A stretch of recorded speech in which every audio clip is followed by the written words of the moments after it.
चालू करो रिकॉर्डिंग।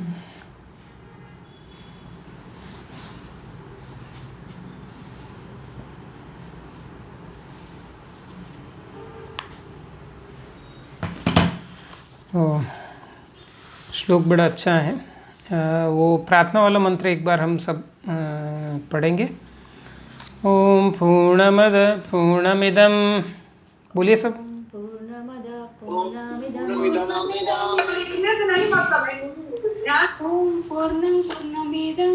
पूर्णात् पूर्णमुदच्यते पूर्णात् पूर्णमुदच्यते पूर्णस्य पूर्णमादाय पूर्णस्य पूर्णमादाय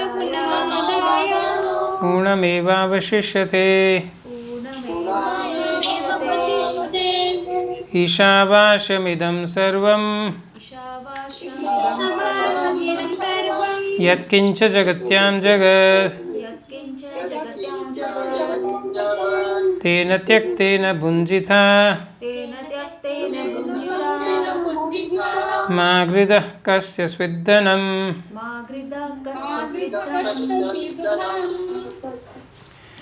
तो ये मेरा बड़ा प्रिय श्लोक है। ये सब कुछ भगवान का है। तो इसका अनुवाद इस प्रकार है। इस ब्रह्मांड के भीतर के प्रत्येक जड़ अथवा चेतन वस्तु भगवान द्वारा नियंत्रित है और उन्हीं की संपत्ति है। अतएव मनुष्य को चाहिए कि अपने लिए केवल उन्हीं वस्तुओं को स्वीकार करे जो उसके लिए आवश्यक है और जो उसके भाग के रूप में नियत कर दी गई है। मनुष्य को यह भली भांति जानते हुए कि अन्य वस्तुएं किसकी हैं, उन्हें स्वीकार नहीं करना चाहिए। ईशावास्यमिदं सर्वं यत्किंच जगत्यां जगत् तेन त्यक्तेन भुञ्जिता मा गृधः कस्य स्विद्धनम्। तो ये मंत्र पहला मंत्र, इसके तात्पर्य में कुछ बातें जो हमने भूमिका में सीखी थी वो यहाँ प्रभुपाद दोहरा रहे हैं। हालांकि भूमिका जो है वो तो प्रभुपाद ने नहीं लिखी है। प्रभुपाद का कोई प्रवचन जो है लंदन का, उसी को प्रकाशकों ने यहाँ भूमिका के रूप में प्रस्तुत किया है।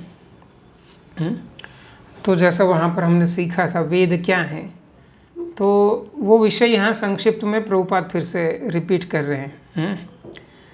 तो ईशावास्यमिदं सर्वम, ये बहुत बड़ी बात है। यत्किंच जगत्याम जगत, जगत में जो भी जगत है, जगत ज मतलब जिसका जन्म हुआ है, गत मतलब जो चलित है, या ज से जड़ और गत से चलित है, मतलब जो जड़ और चेतन है। जगत शब्द का अर्थ है जड़ और चेतन, और जगत शब्द का अर्थ है जिसका जन्म हुआ है और जो चलायमान है। तो ये जगत में जो भी जड़ और चेतन है सभी वस्तुओं के स्वामी भगवान हैं। तो ये बहुत ही बड़ी बात है, उसको हम कैसे स्वीकार करें। तो इसीलिए प्रभुपाद ने वही सब बातें यहाँ जो भूमिका में थी वो दोहराया है कि वैदिक ज्ञान जो है वो अपौरुषेय है। अपौरुषेय मतलब जिसका स्रोत है वो मानवीय नहीं है, तो दैवी स्रोत है। दैवी स्रोत मतलब साक्षात भगवान से ही आता है, जैसा श्रीमद् भागवतम में बताया कि तेने ब्रह्म हृदय आदि कवये।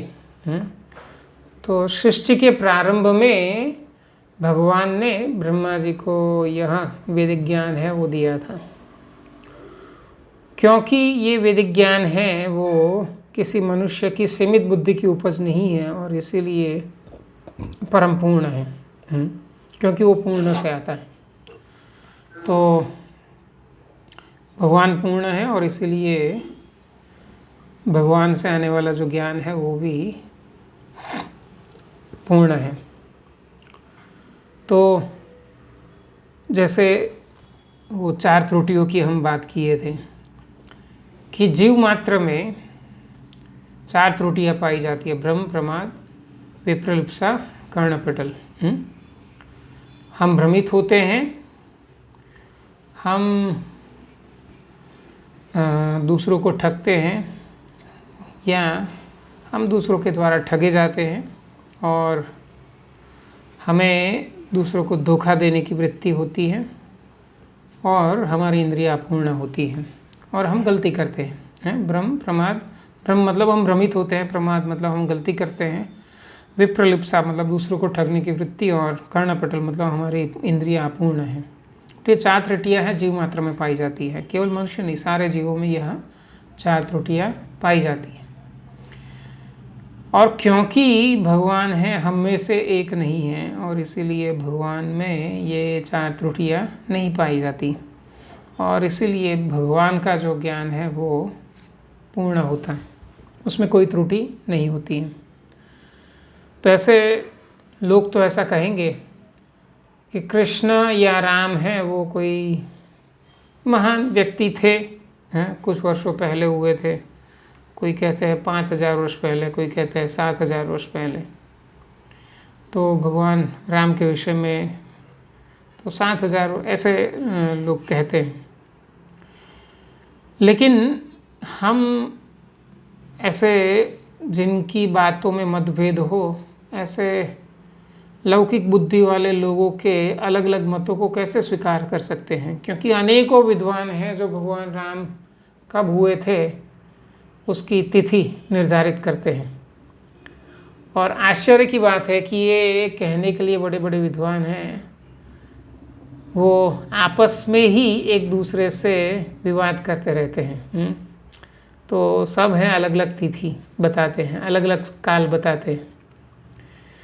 तो हमारा मत तो ये है कि ठीक है भाई, आप लोग आपस में पहले निर्धारित कर लीजिए, फिर हम सोचेंगे। तब तक तो हम जो वाल्मीकि ऋषि या वेद व्यास जी ने जो बताया उसी को स्वीकार करेंगे। तो स्कंद पुराण में शायद ऐसा बताया है कि भगवान राम है वो 7वें मनु के 28वें युग अभी चल रहा है, 7वें मनु का 28वां युग। तो भगवान राम 7वें मनु का 24वें युग में हुए थे। तो 4 महायुग पूर्व, 4 महायुग मतलब लगभग 1,80,00,000 वर्ष पूर्व हुए थे। तो शास्त्रों की बात है वो हमारी समझ से परे हो सकती है, हमें विश्वास ना हो ऐसी हो सकती है। लेकिन हम अगर शास्त्रों पर विश्वास नहीं करेंगे तो किन पर विश्वास करेंगे? तो भगवद गीता का जो बेसिक कोर्स होता है उसमें ये विषय हम चर्चा करते हैं कि शास्त्र हैं वो अच्युत प्रमाण है। हाँ, मतलब हमें सूर्य को देखना है तो उसके लिए टॉर्च की आवश्यकता नहीं होती है। सूर्य है वो अपने आप में ही प्रमाण है, वो अपने आप को दिखा सकता है। और उसी प्रकार हमें शास्त्रों को अगर समझना है या शास्त्रों का सत्यता समझना है तो शास्त्र ही प्रमाण है। हाँ, शास्त्र ही अपना प्रमाण देंगे, या जो बात हमारे विश्वास में ना आए ऐसी बात है तो हम शास्त्रों को स्वीकार कर लेंगे कि शास्त्र में लिखा है तो ठीक है ऐसा ही होगा। जैसे कि प्रभुपाद भूमिका में बताए थे। तो कुछ वर्षों पहले की ही बात है कि जब कोई व्यक्ति है कोई ऐसा कोई स्टेटमेंट दे देता है तो दूसरा व्यक्ति है, ये क्या वेद वाक्य है जो मैं तुम पर विश्वास कर लूँ? मतलब कि अगर ये वेद वाक्य है तो मैं विश्वास कर सकता हूँ। तो शास्त्र पर है। अब तक तो करीब 50-60 साल पहले या प्रभुपाद से कुछ समय पहले तक तो लोग हैं वो पूरा विश्वास करते थे। लेकिन जैसे जैसे लोग हैं आधुनिक पढ़ाई पढ़ते हैं और आध्यात्मिक शिक्षा नहीं लेते हैं तो लोग हैं उनका शास्त्रों पर से जो श्रद्धा है वो उठता जा रहा है। तो ये शास्त्र प्रमाण है। और शास्त्र को हम बिल्कुल प्राथमिक प्रमाण इसलिए मानते हैं, शब्द प्रमाण इसको इसलिए मानते हैं क्योंकि उसका स्रोत जो है वो अपौरुषेय है या भगवान स्वयं है। और भगवान है वो अच्युत है। भगवान का एक नाम है अच्युत। तो इसीलिए हम शास्त्र की बात को यथारूप में स्वीकार करते हैं। दुनिया के अन्य शास्त्रों की बात हम नहीं कर रहे हैं, हम वेद और वेदों के ऊपर आधारित जो भी शास्त्र हैं, जो वेदों के अंतर्गत आते हैं। तो 4 वेद हैं, फिर उसके 6 अंग हैं, 6 दर्शन हैं, उपवेद हैं, और स्मृति शास्त्र है, नीति शास्त्र है, और पुराण है, उपपुराण है, इतिहास है, इत्यादि।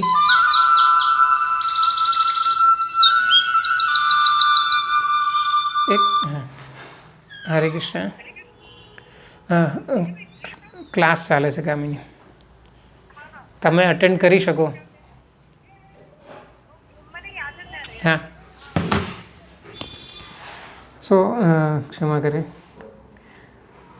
तो जो वेदों के ऊपर आधारित शास्त्र हैं वो सब हैं, वो परम प्रमाण हैं, क्योंकि वो भगवान से आता है। ऐसा श्रीमद् भागवतम हम कह सकते हैं वेद व्यास जी ने रचना किया, और 5000 वर्ष पहले रचना किया। लेकिन वेद व्यास जी ने श्रीमद् भागवत का रचना किया, क्या उससे पहले कोई प्रहलाद महाराज को नहीं जानते थे, या नरसिम्हा भगवान को नहीं जानते थे, या जो भी वहाँ पर प्रसंग है, गजेंद्र का, अजामिल का, या जो भी, मतलब भागवत है वो तब भी था। श्रीमद् भागवतम है वो वेद व्यास जी ने लिखा, उससे पूर्व भी था। तो पुराण भी, या जो मैंने नाम गिनवाए, वो सारे शास्त्र हैं वो वेदों के अंतर्गत ही आते हैं, और वो सब अपौरुषेय हैं। श्रीमद् भागवतम भी अमर है, सारे शास्त्र हैं वो अमर हैं, वो नित्य हैं, और भगवान की लीलाएं हैं वो नित्य हैं। बस वो समय समय पर किसी किसी के द्वारा वो प्रकट होता है। तो ऐसे वेद व्यास जी हैं। अन्य पुराणों में भागवत का इतिहास लिखते हैं कि पूर्व में इसको गोकर्ण ने अपने भाई धुंधुकारी को सुनाया था, या देवों की सभा में ये 4 कुमार हैं, उन्होंने श्रीमद् भागवतम को सुनाया था। तो इस प्रकार से सुखदेव गोस्वामी जी ने परीक्षित महाराज को श्रीमद् भागवतम सुनाया। उससे पहले भी श्रीमद् भागवतम है वो उसकी कथा हो चुकी है। तो ये प्रमाण है कि श्रीमद् भागवतम है वो सनातन है, या सारे शास्त्र है वो सनातन है, और वो भगवान के द्वारा दिए जाते हैं। या श्रीमद् भागवतम में ब्रह्मा जी और नारद मुनि का संवाद है, और उसमें ब्रह्मा जी हैं वो भगवान के सारे अवतारों का वर्णन करते हैं। तो वो पिछले कल्प का करते हैं, कल्प मतलब ब्रह्मा जी का दिन, तो पिछले कल्प का। तो इस तरह से श्रीमद् भागवतम स्वयं अपना प्रमाण देता है कि वो इससे पहले भी था। मतलब तो नारद मुनि और ब्रह्मा जी के बीच में भागवत कथा हो रही है। तो इस प्रकार दूसरे स्कंद में 6ठे अध्याय में पुरुष सूक्त नामक अध्याय है, जिसमें ब्रह्मा जी हैं नारद मुनि को बताते हैं कि कैसे भगवान ने सृष्टि के प्रारंभ में मुझे श्रीमद् भागवतम दिया था, और उसी में वो चतुश्लोकी भागवत आता है। मतलब श्रीमद् भागवतम तो पहले था ही, लेकिन जैसे जैसे उसकी बार बार कथा होती है, तो जो वक्ता है वो उसमें अपना आत्म साक्षात्कार, अपना रियलाइजेशन है वो जोड़ता है।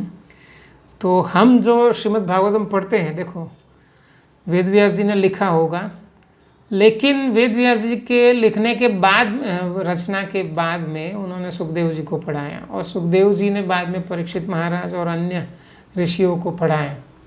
और उसमें एक श्रोता सुत गोस्वामी भी थे, तो सुत गोस्वामी ने बाद में नैमिषारण्य में शौनक इत्यादि ऋषियों को सुनाया। और आश्चर्य की बात है कि हम जो भागवत पढ़ते हैं वेद व्यास जी द्वारा रचित हैं, और उसमें सुत गोस्वामी और शौनक ऋषि का संवाद है। नहीं तो ये रहस्य है कि वेद व्यास जी ने जब सुखदेव जी को पढ़ाया होगा, तो उसमें शुक और शौनक का शौनक और सुत गोस्वामी का संवाद होगा या नहीं होगा। तो अगर ऐसा है तो मतलब कि वेद व्यास जी हैं वो भविष्य की बातें भी लिखे हैं। तो जिस प्रकार वेद व्यास जी द्वारा रचित श्रीमद् भागवतम में जहाँ एक और अभी सुत गोस्वामी या शौनक ऋषि है, उनका शायद जन्म भी ना हुआ हो, तो उस समय वो ये उनके संवाद है वो लिख रहे हैं। तो ऐसा ही मतलब वो भागवत के विषय में भी हम समझ सकते हैं कि वेद व्यास जी और सुखदेव जी का जो संवाद होगा ना, वो भी किसी न किसी के द्वारा पूर्व में चर्चा किया गया होगा। हाँ, तो श्रीमद् भागवतम है इस प्रकार से सनातन है। और केवल श्रीमद् भागवत की बात नहीं, सारे शास्त्र हैं वो सनातन हैं। तो इतने सारे शास्त्र हैं तो हम अपनी सीमित बुद्धि से कैसे समझ सकते हैं, क्योंकि हम तो जीव हैं ना, तो हमारे में वो त्रुटियां हैं। हाँ, हम भ्रमित होते हैं, हम गलती करते हैं, दूसरों को ठगने की वृत्ति होती है और हमारी इंद्रियां अपूर्ण हैं। तो हम क्या समझ सकते हैं और कितना समझ सकते हैं। तो इसीलिए शंकराचार्य ने तो ऐसा बताया था कि गीता सुगीता कर्तव्य की मन्य शास्त्र विस्तरे। भगवद गीता तो है वो पर्याप्त है। अगर जन सामान्य को थोड़ा सा ज्ञान की जिज्ञासा है तो भगवद गीता है वो पर्याप्त है। और बहुत सारे ऐसे विषय हम इस उपनिषद में भी देखेंगे जो भगवद गीता के विषय हैं। और अगर हमें ज़्यादा बुद्धि नहीं लगानी है तो ठीक है, रामायण और महाभारत हम पढ़ सकते हैं। और गहराई में, भक्ति की और गहराई में जाना है तो श्रीमद् भागवतम पढ़ सकते हैं, इतना पर्याप्त है। गीता, भागवत, रामायण, महाभारत, इतना पर्याप्त है। और कोई एक व्यक्ति ये सारे शास्त्रों को पढ़ नहीं सकता है, समझ नहीं सकता है। कुछ कुछ ऐसे महान जीव होते हैं जिनको हम आचार्य कहते हैं, तो वे लोग हैं भगवान के द्वारा शक्ति प्रदत्त। तो समय समय पर भगवान ऐसे भक्तों को भेजते हैं और वो लोग हैं इन सब शास्त्रों को पढ़ करके इसका सार हमें प्रस्तुत करते हैं। और हमें वो जो सार है ना वो ग्रहण कर लेना चाहिए। तो जैसे शंकराचार्य बताएं कि भगवद गीता है वो क्या है, तो सारे उपनिषदों का सार है, तो उतना पर्याप्त है। क्योंकि वो सार है, भगवान स्वयं वो तो दिए हैं। सारा उपनिषद को जो दूध अगर मान ले तो भगवद गीता है उसकी मलाई है, मक्खन है। तो उतना है वो पर्याप्त है। तो फिर भी यहाँ प्रभुपाद जी ने एक जो सारे उपनिषदों में जो सबसे प्रमुख है यजुर्वेद का ये उपनिषद है, हाँ, ईशोपनिषद, तो एक उपनिषद। हाँ, ऐसे अन्य वैष्णव आचार्यों ने 10 से 11 उपनिषदों पर टीकाएँ लिखी है, शंकराचार्य ने भी और वैष्णव आचार्यों ने भी। तो किसी को जिज्ञासा है, रुचि है, तो प्रभुपाद की पुस्तकें पढ़ने के बाद में अपने गुरु की आज्ञा से, आशीर्वाद से अन्य पुस्तकों का अभ्यास कर सकते हैं। तो हम ये इस उपनिषद का चर्चा करेंगे। तो जैसा हमने, अच्छा 10 मिनट के बाद में हमें रिकनेक्ट करना होगा, सब लोग याद रखिएगा। तो हमने देखा कि भगवान है वो पूर्ण है और त्रुटियों से परे हैं, और इसीलिए भगवान ने जो ज्ञान दिया वो तो अच्युत है, पूर्ण है। तो भगवान ने वर्षों पहले, कितने वर्ष हुए, 155 ट्रिलियन ईयर्स हैं, 1.5 लाख करोड़ वर्ष हुए। तो 1.5 लाख करोड़ नहीं, 1.5 करोड़ वर्ष हुए। तो इतने वर्षों पहले भगवान ने ब्रह्मा जी को ज्ञान दिया था। तो हम कैसे विश्वास कर ले कि हमारे पास जो ज्ञान आया है वो अभी भी यथारूप है। तो प्रभुपाद कहते हैं गुरु परंपरा से, तो गुरु परंपरा है, विशेषकर हम ऐसे व्यक्तियों की श्रृंखला को स्वीकार करते हैं कि जो ट्रांसपेरेंट वाया मीडियम है, पोस्टमैन की भांति, जो भगवान के ज्ञान को मिलावट नहीं करते हैं, बदलते नहीं हैं। तो इसीलिए और भगवद गीता में प्रभुपाद जी ने अपनी गुरु परंपरा का वर्णन किया है कि किस प्रकार हम ब्रह्म मध्व गौड़ीय वैष्णव परंपरा में हैं। तो ब्रह्मा जी के ही परंपरा में आगे मध्वाचार्य हुए जो वेद व्यास जी के शिष्य हैं, और वेद व्यास जी तो 5000 वर्ष पहले हुए और मध्वाचार्य हैं करीब 800 वर्ष पूर्व हुए, 800-900 वर्ष पूर्व हुए। तो कैसे हैं, तो हम जानते हैं ना चिरंजीवी, कई लोग चिरंजीवी हैं, तो उसमें से एक वेद व्यास जी भी हैं जो बद्रिकाश्रम में रहते हैं, भगवान नर नारायण भी वहाँ पर रहते हैं। तो मध्वाचार्य वहाँ पर वेद व्यास जी से भेंट किए थे और उन्हीं से उन्होंने ज्ञान प्राप्त किया था, मार्गदर्शन प्राप्त किया था। तो इसीलिए मध्वाचार्य हैं वो वेद व्यास जी के शिष्य हैं और वो ब्रह्मा जी की परंपरा में आते हैं, और उन्हीं की परंपरा में फिर चैतन्य महाप्रभु हुए, और चैतन्य महाप्रभु से ये संप्रदाय है, मतलब वो शाखा है, वो गौड़ीय संप्रदाय के नाम से जानी थी, क्योंकि चैतन्य महाप्रभु गौड़ देश में प्रकट हुए। गौड़ देश मतलब गंगा नदी के तट का प्रदेश। तो हम गौड़ी वैष्णव है, ब्रह्म जी की परंपरा में, और परंपरा के माध्यम से, और ये परंपरा जो है ना वो शिक्षा परंपरा है, दीक्षा परंपरा नहीं, मतलब ये ज्ञान की परंपरा है। ऐसा आवश्यक नहीं है कि वेद व्यास जी ने मध्वाचार्य को मंत्र दीक्षा दिया हो और उनको शिष्य के रूप में, लेकिन ये शिक्षा परंपरा है, मतलब वेद व्यास जी ने मध्वाचार्य को ज्ञान दिया। तो ऐसे शिक्षा परंपरा में हम हैं, और क्योंकि परंपरा के आचार्य हैं जो भी भगवद गीता में लिखे हुए, तो वो ट्रांसपेरेंट वाया मीडियम है, और इसीलिए हम तक जो ज्ञान है प्रभुपाद जी के माध्यम से जो पहुंचा, तो उस पर हम विश्वास कर सकते हैं कि ये यथारूप में है। और इसीलिए हम इस गुरु परंपरा के द्वारा जब समझेंगे तो जो भी विषय हैं, भगवद गीता भी बहुत कठिन विषय है, या श्रीमद् भागवतम या ये ईशोपनिषद, तो उन कठिन विषयों को भी हम समझ सकते हैं। रामायण और महाभारत है वो अधिकांश है कहानियाँ, लेकिन भगवद गीता है और ईशोपनिषद है तो ये बहुत ही सिद्धांतों से भरे पड़े हैं, तो ये समझना थोड़ा कठिन है। हालांकि रामायण महाभारत के प्रसंग भी हैं, वो भी गुरु के मार्गदर्शन और आशीर्वाद के बिना अगर पढ़ेंगे ना तो हमें कुछ अलग ही दिखाई देगा। रामायण को पढ़ कर के, वाल्मीकि रामायण को पढ़ कर के लोग ऐसा ही समझते हैं, अधिकांश लोग, कि राम है एक महान व्यक्ति है,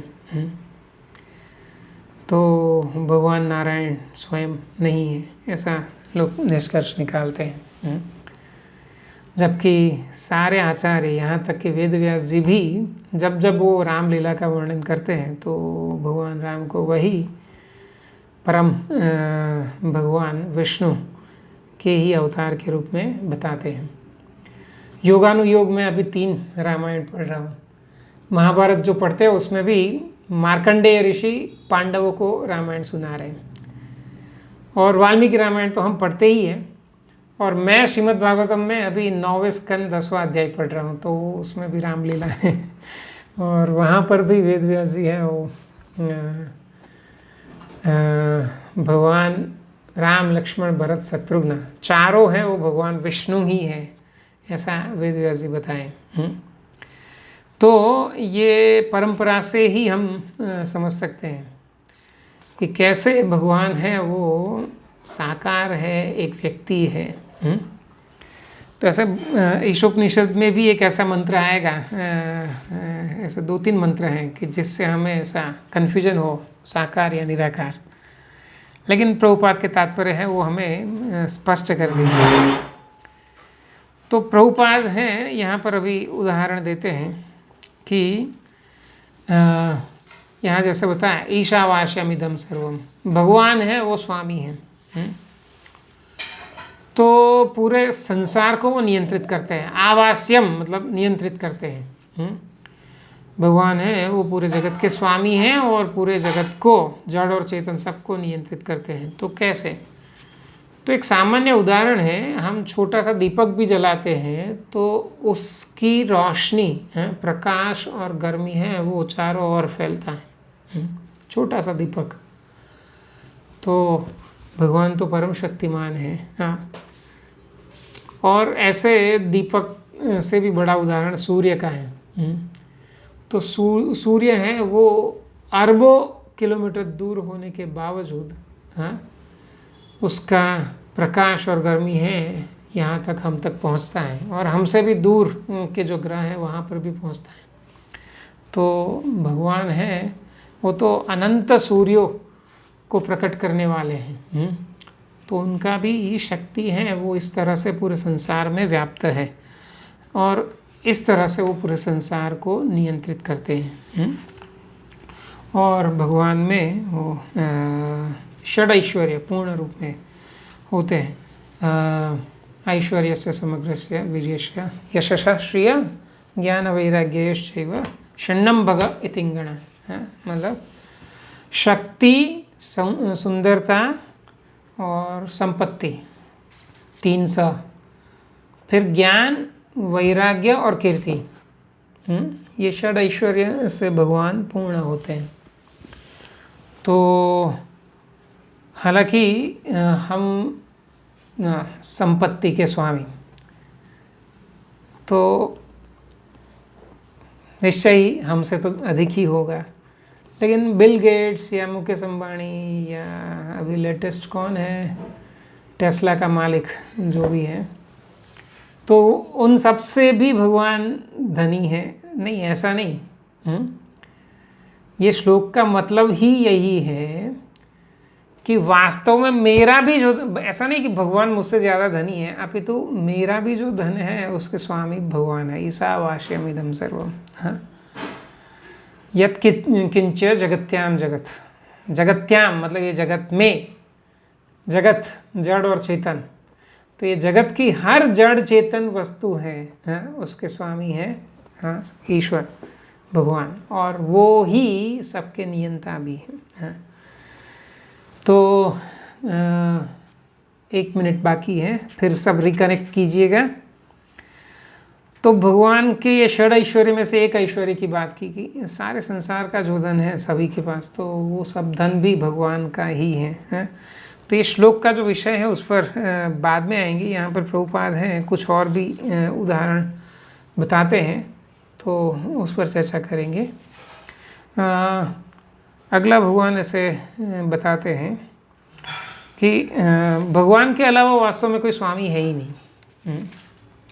तो भगवान यहाँ पर उदाहरण देते हैं कि जैसे आप अगर मकान बनवाते हैं तो किसी कॉन्ट्रैक्टर को कॉन्ट्रैक्ट देंगे, वो आर्किटेक्ट से डिज़ाइन बनवाएगा, सिविल इंजीनियर की निगरानी में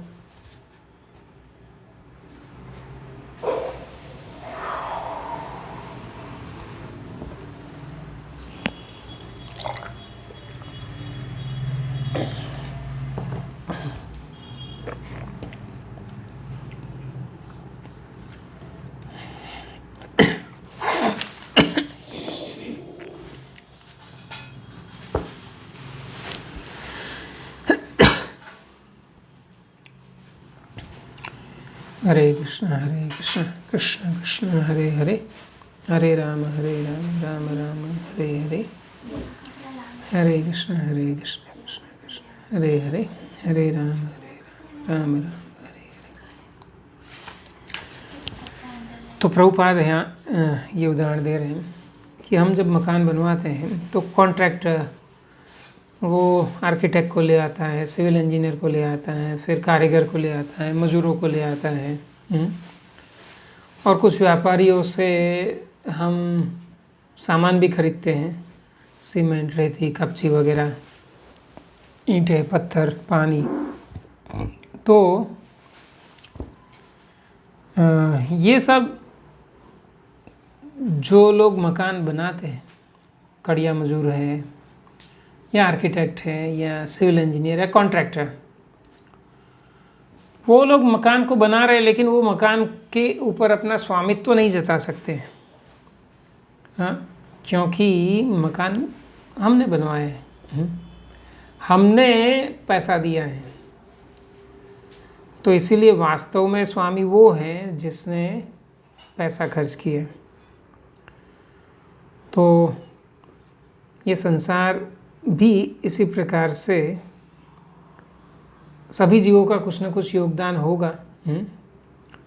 हम घर बनाते हैं, हम काम करते हैं, संसार को चलाने में हमारा भी कुछ योगदान है, लेकिन हम अपने काम के बदले में कुछ न कुछ पा लेते हैं। और ये मकान बनाने की बात करें तब भी ये मकान जो है ना, मकान के रॉ मटेरियल भी तो हम कुदरत से ले रहे हैं। नहीं, हम तो कहेंगे ठीक है व्यापारी से लिया, लेकिन व्यापारी कहाँ से लिया? तो सरकार से लिया। सरकार कहाँ से लाई? तो प्रकृति से, और प्रकृति भगवान से। तो इस प्रकार वास्तव में स्वामी भगवान ही है। और हम अपने अधिकार के मकान की क्या बात करें? ये जो मकान है ना, ये मकान के स्वामी भी भगवान है। अगर हम स्वामी होते तो हम अपनी इच्छा से ये मकान में से आ जा सकते थे। नहीं, कभी मन किया तो बाहर घूमने निकल जाए, कभी मन किया तो फिर वापस आ जाएंगे। नहीं कर सकते हम। तो एक प्रकार से जेल की तरह ये मकान जो है वो जेल की तरह है। हम अपनी इच्छा से आ जा नहीं सकते हैं। तो जब ये शरीर ही हमारे वश में नहीं है तो ये कहने के लिए हमारे अधिकार के मकान या बैंक बैलेंस या हमारा परिवार, उसकी क्या बात करें? हम क्यों घमंड करें? तो प्रभुपाद कहते हैं कि सब लोग हैं ऐसे भ्रम में हैं, हम स्वामी हैं। तो सब लोग हैं, ये सरल, इतना सरल प्रिंसिपल, इतना सरल सिद्धांत कि सब जो कुछ भी है उसके स्वामी भगवान है, उसको स्वीकार नहीं करते और इसीलिए आपस में झगड़ते रहते हैं। विशेषकर हैं वो वर्तमान में देखें तो कम्युनिस्ट और कैपिटलिस्ट। कम्युनिस्ट साम्यवादी लोग, जैसे चाइना हो गया, और कैपिटलिस्ट या डेमोक्रेट्स हैं तो भारत है, अमेरिका है, लोकतंत्र। तो ये लोकतंत्र और साम्यवाद, उसके बीच में हमेशा लड़ाई चलती रहती है बड़े बड़े स्तर पर। अगर आप लोग न्यूज़ कभी कभी देखते हैं तो आप जानते होंगे वर्तमान में किसान आंदोलन चल रहा है। तो वो कोई किसान नहीं लड़ रहे, वो तो सब साम्यवादी लोग हैं, कम्युनिस्ट लोग हैं। और वो कम्युनिस्ट लोगों को चाइना पैसा सप्लाई करता है। या कुछ मुस्लिम लोगों का पैसा भी लगा होगा, या कुछ ईसाई मिशनरी का पैसा भी लगा होगा। तो हमें लगता है कि किसान लोग अपने अधिकार के लिए लड़ रहे हैं। नहीं, ये तो राजनीतिक लड़ाई है। तो हमेशा चलता रहता है। तो क्या अंतर है दोनों में? तो साम्यवादी लोग हैं, वो सोचते हैं कि सब कुछ है वो हमारे अधिकार में होना चाहिए, और जैसा कि उसका नाम है साम्यवाद, सब लोग समान हैं और इसलिए सब में बराबर से बंटवारा होना चाहिए। तो ये साम्यवादी लोग हैं ना, वो केवल दूसरे के धन के विषय में ऐसा कहते हैं कि सब में बराबर बंटवारा करो, लेकिन जब उनके अधिकार में आ जाता है तो फिर वो उसका बंटवारा नहीं करते हैं। अन्यथा चाइना में तो सब लोग हैं बराबर से धनवान होने चाहिए थे, लेकिन जो नेता लोग हैं वही अधिक धनवान होते हैं साम्यवादी देश में, और जो अधिकारी लोग हैं वो लोग भी धनवान होते हैं साम्यवादी देश में। और लोकतंत्र में मूढ़ीवाद चलता है, कैपिटलिज्म। कैपिटलिज्म को डेमोक्रेसी है वो प्रमोट करती है, मतलब जिसकी जितनी मेहनत करने की क्षमता है वो करे और कमाए, कितना भी धन इकट्ठा करे कोई आपत्ति नहीं। तो लोकतंत्र में नेता लोग हैं वो पैसे से नियंत्रित होते हैं। तो भारत में भी और अन्य लोकतंत्र में भी इलेक्शन के पहले पोटलियाँ, दारू की पोटलियाँ बढ़ती होगी। पढ़े लिखों को तो करप्ट नहीं किया जा सकता है, लेकिन जो गरीब लोग हैं वो एक पोटली से ही मान जाते हैं, और मतलब इस तरह से जो जिसके पास पैसा है उन्हीं के पास पावर। तो लोकतंत्र में भी लोग हैं समझते हैं कि हम देश चलाएंगे और हमारा अधिकार है, और साम्यवादी लोग हैं वो सोचते हैं कि नहीं, हम सब धन का आयोजन करेंगे और सब में बराबर से बांटेंगे। तो जहाँ पर लोकतंत्र है वहाँ साम्यवादी लोग हैं सामाजिक स्थिति को डिस्टर्ब करने का हमेशा प्रयास करते रहते हैं, और जहाँ साम्यवाद है वहाँ लोकतंत्र वाले लोग हैं डिस्टर्ब करते रहते हैं। जैसे यूनाइटेड रशिया है वो अभी कहाँ है, अभी तो बिखर गया है ना। 18-19 कंट्रीज़ थी यूएसएसआर में, सब अलग हो गए, अभी रशिया अकेला रह गया। तो वहाँ साम्यवाद था, तो वहाँ पर ऐसा कैसे हुआ? अमेरिका के द्वारा। लोकतंत्र है वो साम्यवाद को ख़त्म करना चाहता है, और साम्यवाद है लोकतंत्र को। और सब लोग सोचते हैं कि हम पूरे विश्व पर एक छत्र राज करेंगे, और कोई नहीं जानता है कि वास्तव में भगवान स्वामी है। हाँ, अरे ये घर भी जिसमें हम सोचते हैं कि अगर माता पिता से प्राप्त हुआ है पुश्तैनी संपत्ति, हाँ, तो हम जब पैदा हुए तभी भी ये घर था, तो ये तो मेरा है। लेकिन ये घर है, मैं जब नहीं था तब भी तो था, हाँ, और मैं नहीं रहूँगा तब भी ये घर रहेगा। तो ये घर जो है वो वास्तव में मेरा नहीं है, मैं यहाँ हूँ, कुछ समय के लिए यहाँ रहूँगा, हाँ, एक किराएदार की भांति। और चलो मान लिया हम किराया नहीं चुकाते हैं तो भी हम एक ट्रस्टी की भांति यहाँ पर रह रहे हैं, ट्रस्टी की भांति।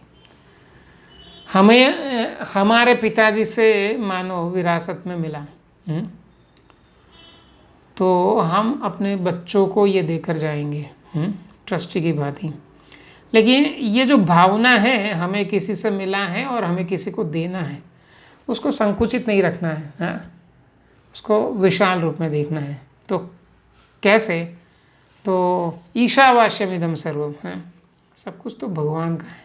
और जैसे भगवान गीता में कहते हैं कि पिता अहम् अस्य जगत माता दाता पितामह, मैं सबका माता पिता हूँ, और मैं ही सबका भरण पोषण करने वाला हूँ। तो अगर भगवान हमारे पिता है और ये भगवान की संपत्ति हमें मिली है अधिकार में, तो सारे जीव हैं वो भगवान की संतानें हैं, हाँ, सबके साथ मिल बांट कर खाना चाहिए। यही दूसरी लाइन में बताया गया, ईशावास्यमिदं सर्वम यत्किंच जगत्याम तेन त्यक्तेन भुञ्जीथा। तुम्हारे लिए तुम्हारी आवश्यकता जितना भाग अलग रखा गया है उतना ही ग्रहण करो।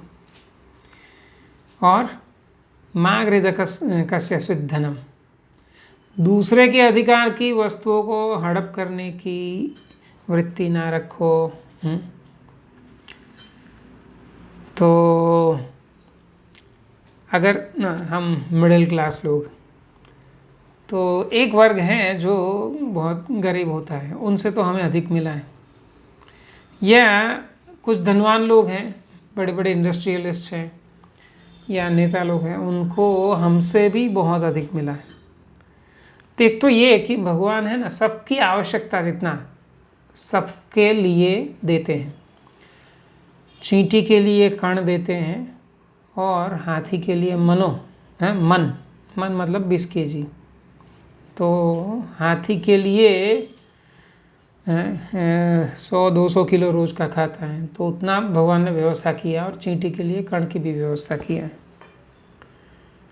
तो सबके लिए अपनी अपनी आवश्यकता जितनी भगवान ने व्यवस्था किया है।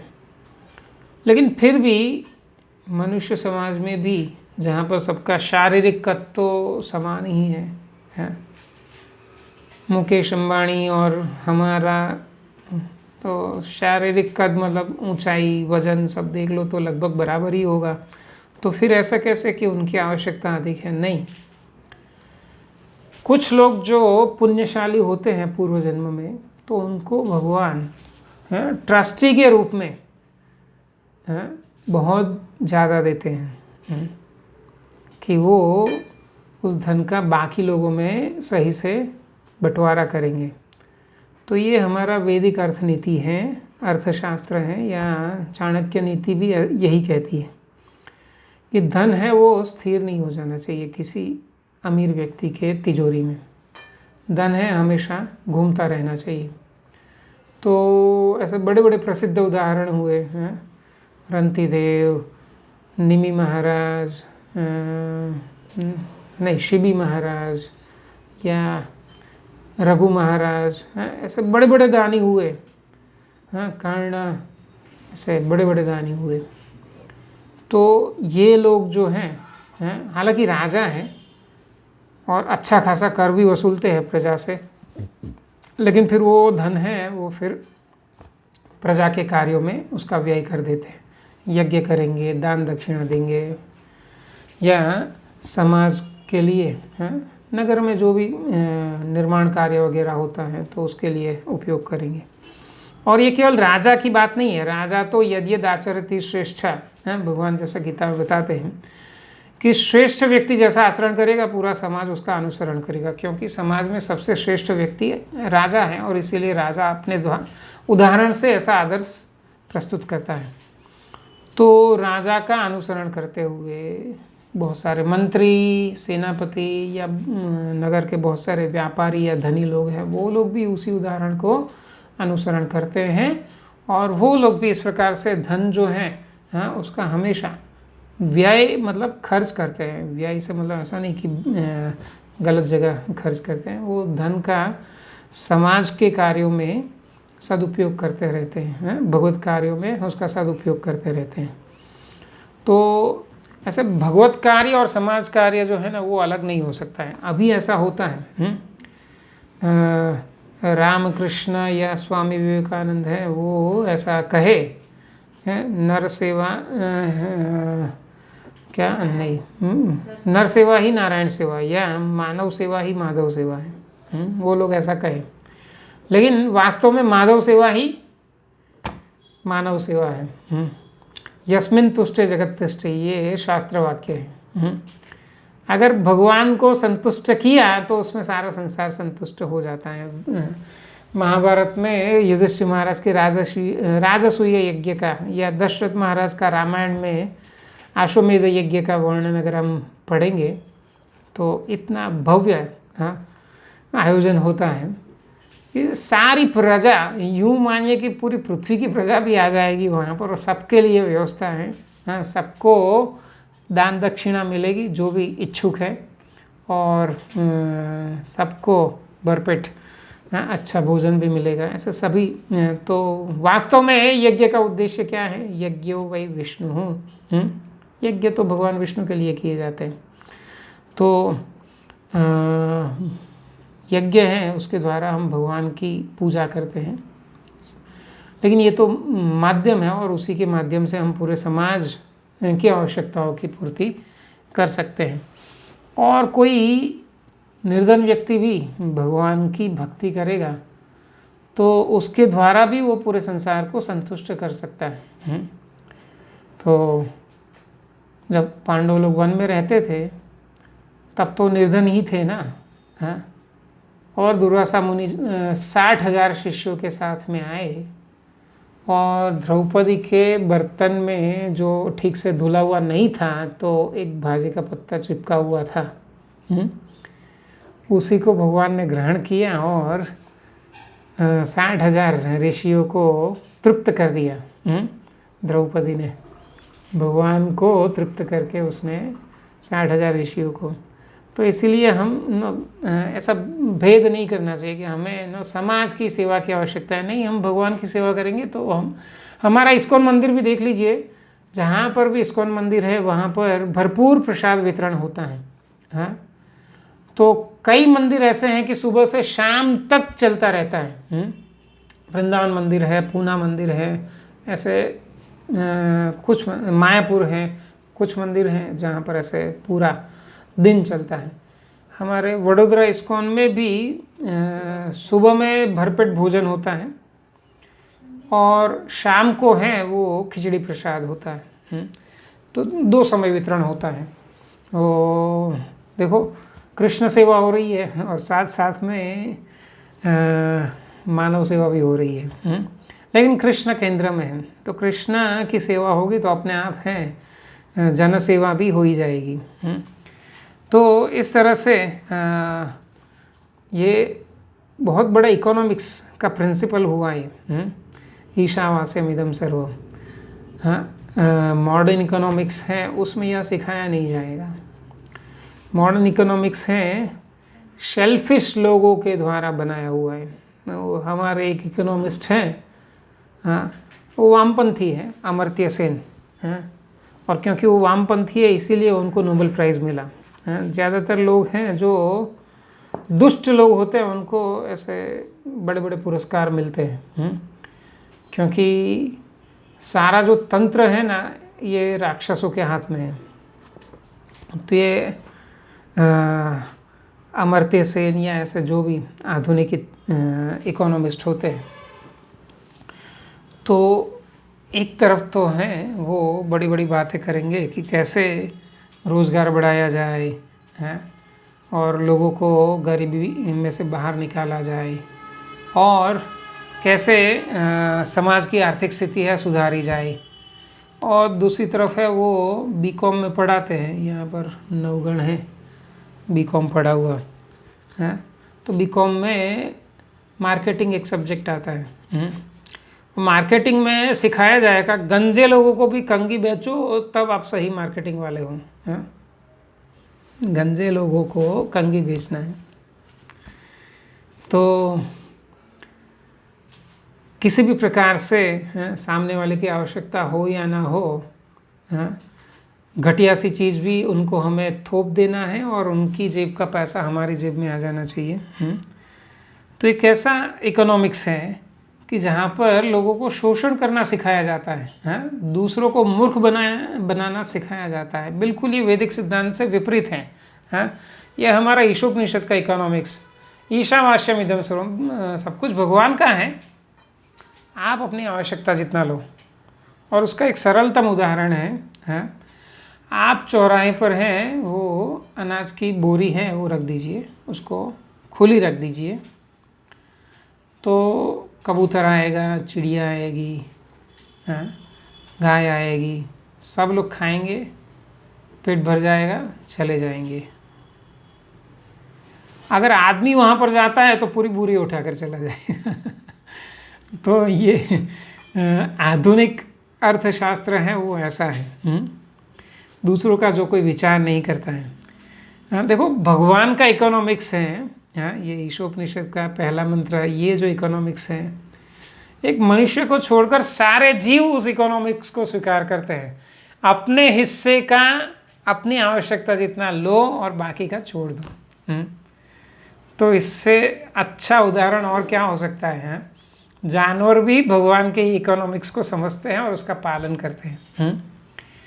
और अधिकांश है ऐसे चिड़िया या कबूतर को दाने के लिए झगड़ते हुए नहीं देखा है।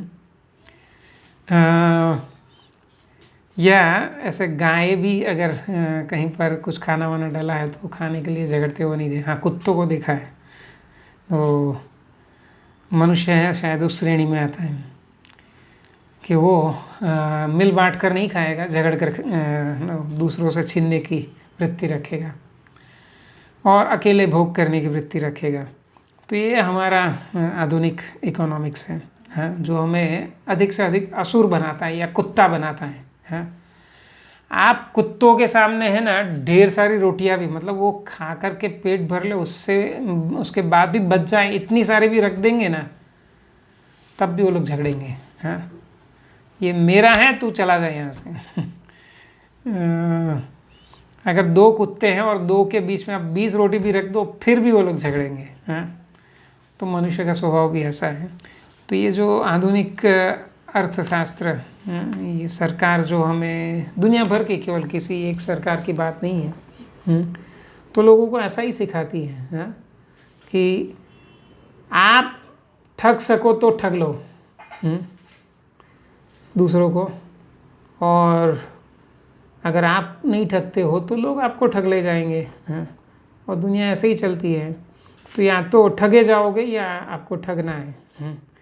तो जब ऐसी वृत्ति ही हमारी सोच में डाली जाती है स्कूल की किताबों के माध्यम से, तो हम लोग बड़े होकर के क्या असुर ही बनेंगे, हाँ।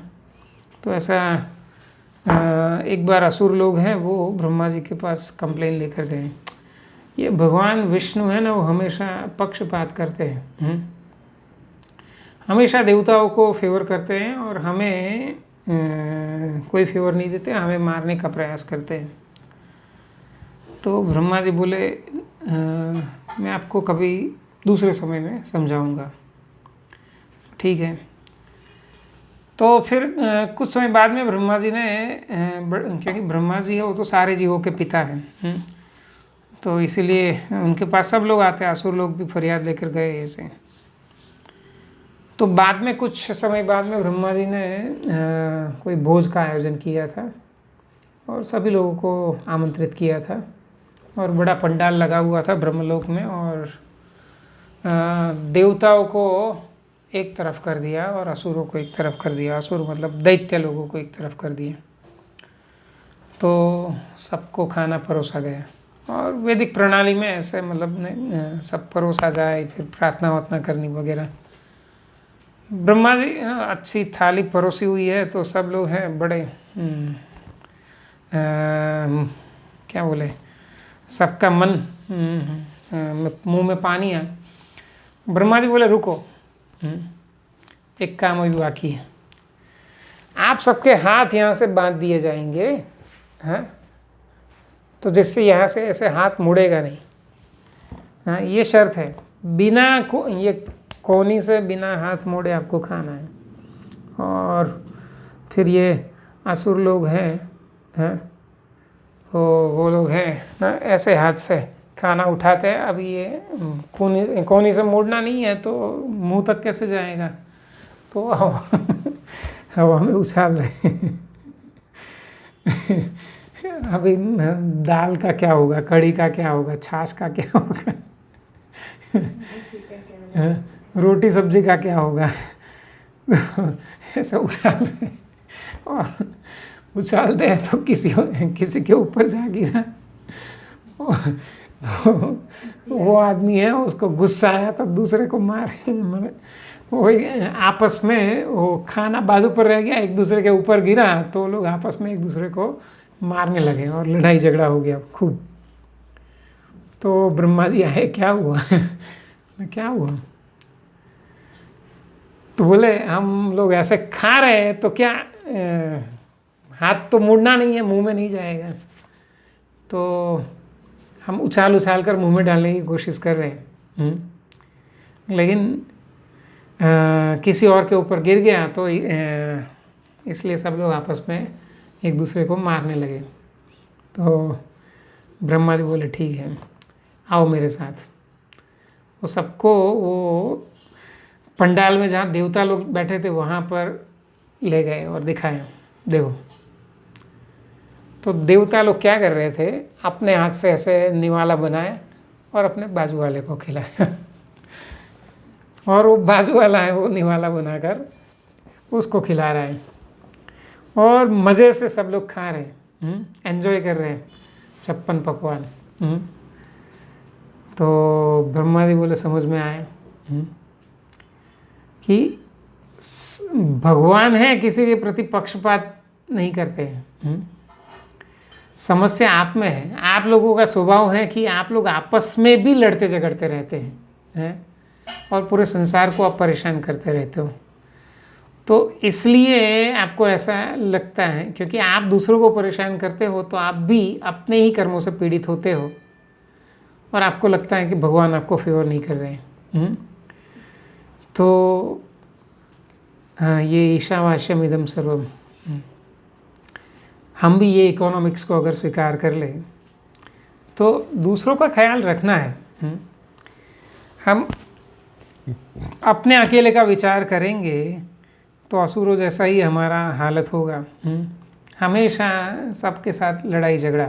हाँ, तो लेकिन अगर देवताओं की भांति व्यवहार रखेंगे, हम दूसरों का विचार करेंगे, तो कभी भी हम दुखी नहीं होंगे और हमेशा ऐसा लगेगा भगवान की बड़ी कृपा है।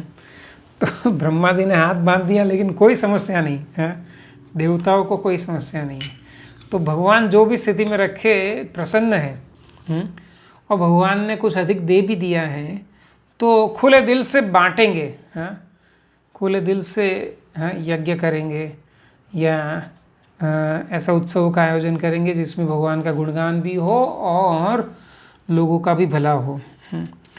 तो ऐसा ये ईशोपनिषद के पहले मंत्र की शिक्षा है। तो ये बड़ा छोटा सा वाक्य, लेकिन इसमें बहुत बड़ा इकोनॉमिक्स छिपा हुआ है। पूरा संसार से सुखी हो जाएगा। ये एक और उदाहरण है। देखो, हम भारतीय लोग हैं, ये वेदों की शिक्षाओं को मानने वाले, करीब करीब 1000 वर्ष पूर्व की बात है, जब मुसलमान लोग हैं अरेबिया से अभी ईरान, उस समय का उसको पार्श्व देश अथवा पारस देश कहते हैं। तो वहाँ पर उन लोगों ने आक्रमण किया तो अंधाधुंध मारकाट करने लगे। तो कुछ वहाँ के लोग हैं, पारसी लोग हैं, वो यहाँ भारत में आए। वो भारत में आए तो गुजरात में, दक्षिण गुजरात में सूरत के समंदर किनारे वहाँ पर आए। तो वहाँ का जो भी राजा था उसके पास ये लोग हैं, मतलब बहुत बड़ी संख्या में आए थे, कुछ सैकड़ों होंगे, मतलब 500-1000 ऐसे लोग होंगे बड़े जहाज़ में। और ये लोग हैं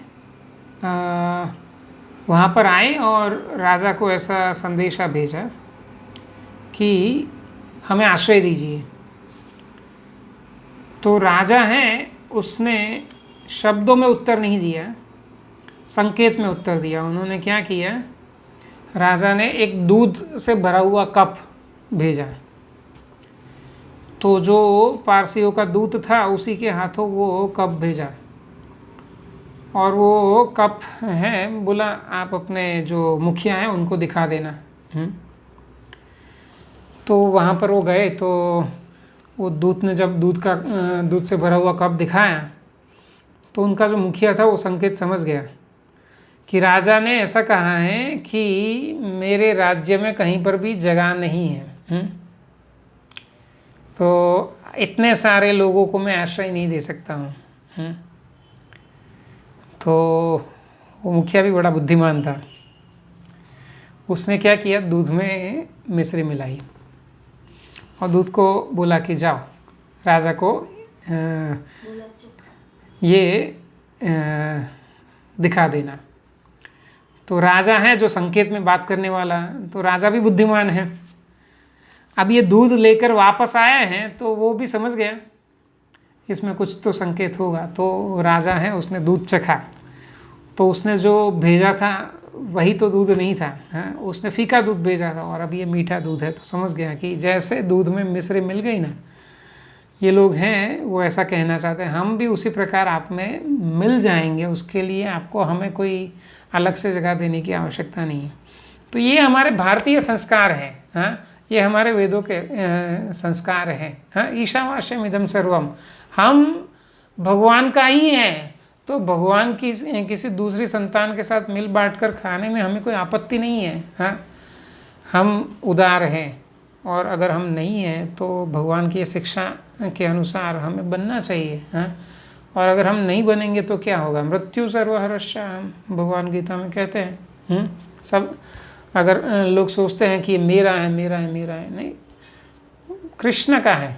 हाँ, और अगर हम अपने जीवन में ये बात नहीं सीखे कि सब कुछ कृष्ण का है, तो मृत्यु के समय तक कृष्ण हमें सिखा ही देंगे, खाली हाथ वापस ले जाएंगे। हाँ, कुछ भी हमें साथ में नहीं मिलेगा। हाँ, एक कपड़ा भी नहीं और एक फूटी कौड़ी भी नहीं। तो हमें भगवान को मृत्यु रूप में देखना है या भगवान को श्याम सुंदर के रूप में देखना है, यह हम पर निर्भर है। अगर हम श्याम सुंदर रूप में देखना चाहते हैं तो भगवान की आज्ञाओं का पालन करना होगा, और भगवान की जो समाज व्यवस्था है उसके अनुसार हमें जीना होगा। भगवान कह रहे हैं यहाँ पर अपने अधिकार जितना ही, अगर आप मुकेश अंबानी हो तब भी आप गेहूं की रोटी ही खाते हैं, सोने की रोटी नहीं खाते, और 4 रोटी ही खाते हैं। हाँ, तो आपके पास इतना सहारा है तो क्या करो, उसका सदुपयोग करो। हैं, कृष्ण सेवा में सदुपयोग करो, और उसी के माध्यम से समाज सेवा भी हो जाएगी। तो ऐसा व्यवस्था भगवान ने दिया है, और ये श्लोक के द्वारा भी हमें यही संदेश मिलता है। हाँ, और गीता में भगवान 18वें अध्याय में जब पूरी गीता का कंक्लूजन कर रहे हैं तब भी भगवान ये बताए थे, यज्ञ तप दान। हाँ, ये 3 वस्तु तो, हाँ, यज्ञ तप और दान। देखो, यज्ञ है, उसके द्वारा हम कृष्ण की सेवा करते हैं, और उसी के द्वारा हम क्या करते हैं, दान करते हैं। तो ये 2 चीज़ कभी भी हमें ना, ऐसा 3 चीज़ बताए, यज्ञ तप और दान, तो कभी भी हमें छोड़ना नहीं चाहिए। तो वहाँ पर भी भगवान है वो दान का महिमा इस तरह से बताए कि जीवन की किसी भी अवस्था में, मतलब सन्यासी भी हैं वो कुछ ना कुछ दे सकता है। तो जीवन की किसी भी अवस्था में ये 3 चीज़ तो नहीं छोड़ना चाहिए, यज्ञ तप और दान है वो नहीं छोड़ना चाहिए। हाँ, और सब कुछ भगवान का है। तो ये जो हमारी ना अहम ममेति, मैं और मेरा, ये जो भावना है ना, उसको ख़त्म करना है ये शास्त्रों के अध्ययन से। हाँ, उसको हमें किससे रिप्लेस करना है, ईशावास्यम इदम सर्वम, सब कुछ भगवान का है। तो यहाँ पर मैं अपनी बात को विराम दूंगा। अभी दूसरा डिस्कनेक्शन में 6 मिनट बाकी है। किसी का इस विषय में कुछ प्रश्न है तो बता सकते हैं।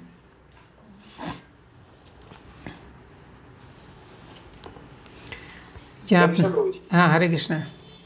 काफी अद्भुत वर्णन किया आपने, पूरा अलग एंगल से आपने समझाया है। हाँ, बस प्रभु जी, आप सब वैष्णवों का आशीर्वाद है, मैं ये कर पा रहा हूँ, और प्रभुपाद और गुरुजनों के मार्गदर्शन से जो समझता हूँ वो आपके सामने बोलता हूँ। कुछ आप जोड़ना चाहेंगे? इससे अच्छा तो मैं क्या बोलूं, आपने इतना अच्छा वर्णन किया, कौन कर सकता है। ठीक है, किसी का कुछ प्रश्न ना हो तो यहाँ पर हम विराम दें। हरे कृष्णा। श्रील प्रभुपाद की जय, श्री ईशोपनिषद की जय जय। वांछा कल्पतरुभ्यश्च कृपा सिन्धुभ्यो च पतितानां पावनेभ्यो वैष्णवेभ्यो नमो नमः। हरे कृष्ण हरे कृष्ण। दंडवत प्रणाम। हरे कृष्ण हरे कृष्ण हरे कृष्ण।